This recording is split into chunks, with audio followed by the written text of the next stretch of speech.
do, do, do, do, do.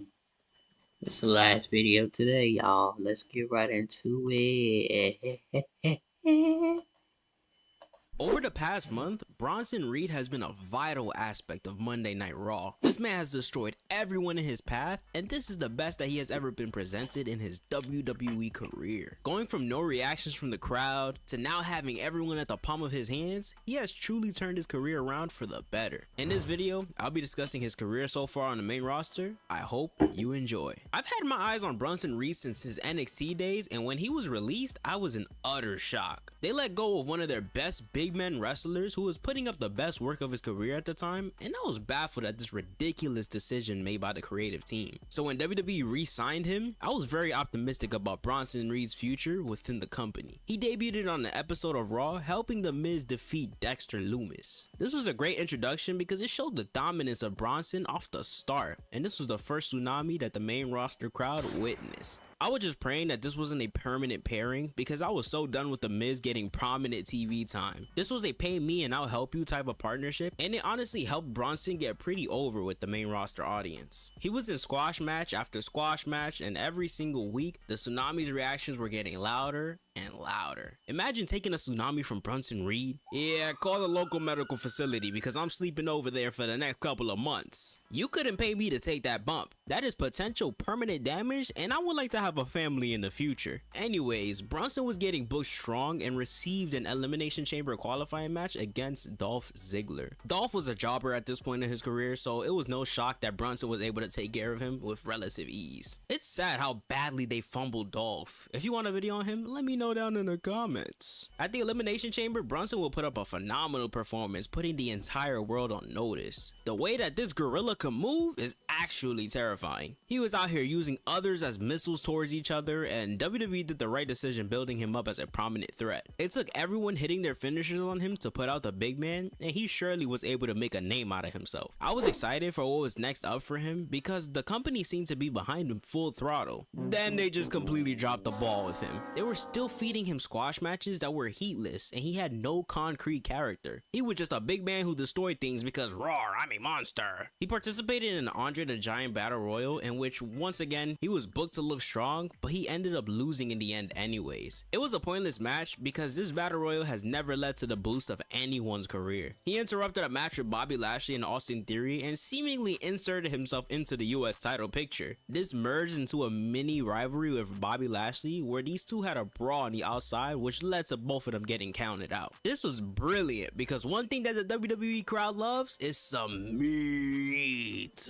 This was built up to a triple threat match at Backlash with Austin Theory and Bobby Lashley. This match was top tier fast paced action, and I know it sounds crazy because you have two giants in the ring, but these guys are very agile for their size. Bronson was out here flying to the outside, Bobby Lashley was showing disgusting feats of strength per usual, and Austin Theory was getting his sneaky offense here and there. This match went 6 minutes, and it was 6 minutes well spent. The only problem here was, where do we go with Bronson Reed now? Another battle royal that was just used to give Mustafa Ali the win so Saudi could have a hometown hero fighting for the title. Bronson Reed could have used that win a whole lot more, or just don't have him in the match at all. This is how people get lost in the shuffle. He went on to have an actual match with Ricochet in which he was finally able to show everyone what he was capable of. He was able to come out with an impressive victory. The following week, he lost his Money in the Bank qualifying match to Shinsuke Nakamura. Look, I mess with Shinsuke Nakamura, but what the fuck value did this jobber have that Bronson Reed didn't? Shinsuke is way past his prime, and that ship has sailed, so why can't Bronson Reed get plugged into this match instead? We were robbed of more tsunamis. Bronson was basically running rematches for the next few weeks, even involving Tommaso Ciampa in the mix. These matches were awesome, but it was not worth tuning in every single week because it was all heatless. He was able to participate in his first PLE on the main roster, and guess what type of match it was? A battle royal, pal. As if we haven't seen enough battle royals in the span of 4 months up to that point. He obviously lost the match to the surprise of absolutely nobody. The next few weeks he was in more meaningless matches that didn't do anything for his character because we already know he's dominant. But Show is more than just a big guy who could dominate smaller opponents. At this point, I just accepted the fact that Bronson was never going to achieve main event status in this company because in every match that went the length, he lost. And every match he won, it was a squash. Am I the only one tired of squash matches? matches? Like, I gain nothing from it because it doesn't show the person's capabilities, and it's hard for me to invest in a character that has constant 3 to 4 minute matches. Shit, now that I'm saying it out loud, it sounds like the average women's match on Raw. But have y'all seen that match between Bianca Belair and Io Sky on Monday Night Raw? The squash matches seem to pay off for Bronson because he was granted a #1 contender triple threat match for the Intercontinental title. This was a fantastic match between these three, and it showed that Big Bronson Reed could put on a great match with any style you put him in a ring with. He was scheduled to face Gunther for the IC title.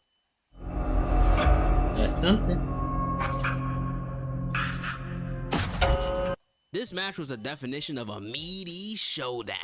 In my opinion, Gunther is one of the best wrestlers in the company, and Bronson Reed displayed his entire moveset in this one. This was a hard-hitting affair in which neither men were able to get a serious advantage over the other. The usual offense from Gunther that will put down his smaller opponents seemed to not affect Bronson as much, and this truly put him on the radar for the audience. The match got a standing ovation at the end, and for the first time in a while, the people were behind Bronson Reed. So things are finally starting to look bright. Why the fuck is he having matches with Akira Tozawa following that match? Right back to the stupid squash match formula. He had another chance to fight for a #1 contender spot for the IC title, but he lost because that is all he has been doing since coming back to WWE up to this point. He had a short stint with Ivar, which was amazing because when you put two big men who could wrestle their asses off in the ring, the crowd will always eat it up. This match ended in a double countout because they began to brawl on the outside. This was very entertaining and a foreshadow as to how WWE crafted the formula to finally get Bronson Reed over today. A couple of weeks later, these two were running back and dished out yet another banger performance. With big men rematches, you never really know how they will innovate to have a different type of match, but these two did exactly that and performed better in this match than the previous week. Bronson Reed entered at number 17 in the Royal Rumble, but he was just a background character who then got eliminated by Omos. I really can't believe that there was a brief period that WWE really wanted to push this guy over others.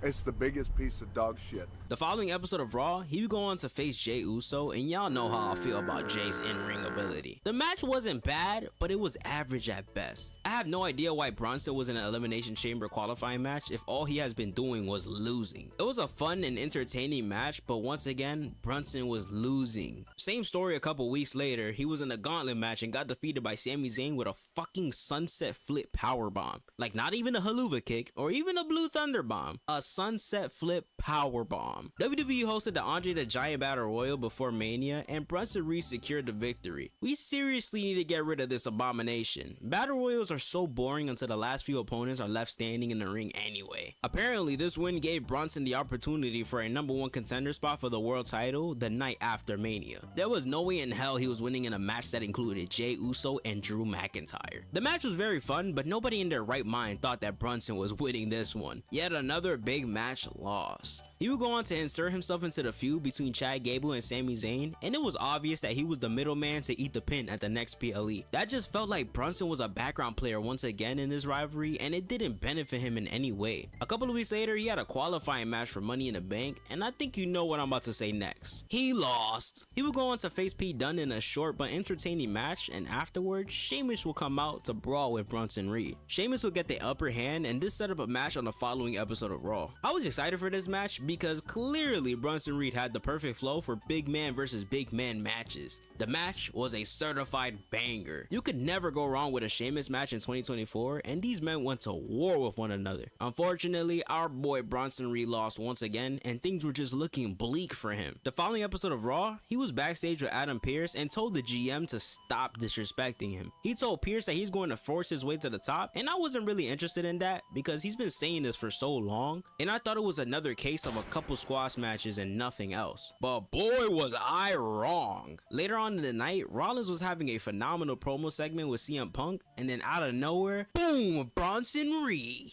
I was so hyped because I was thinking finally they are going to push my boy to the moon. Tsunami after tsunami after tsunami. Bronson Reed was committing murder on live TV.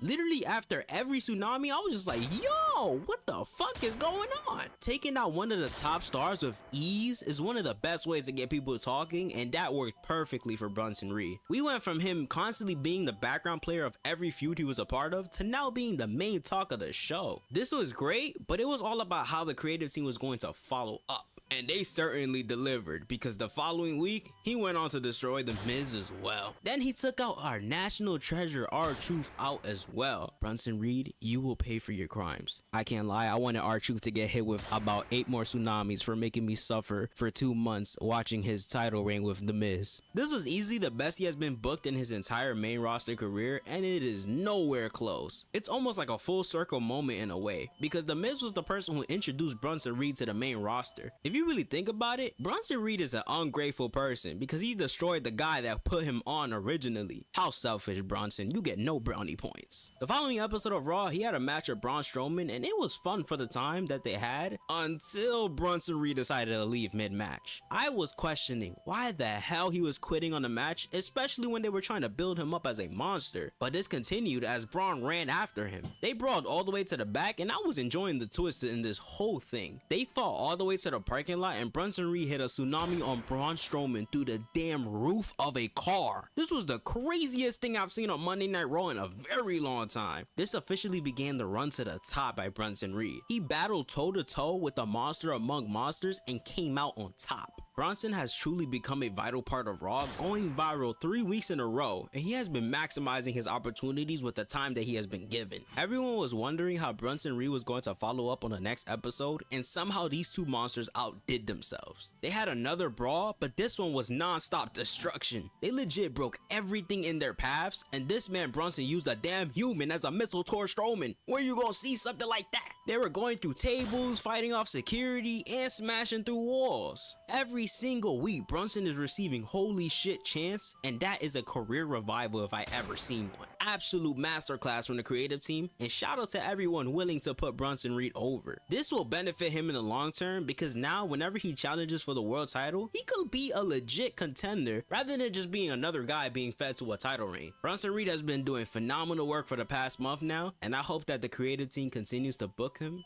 in a strong manner.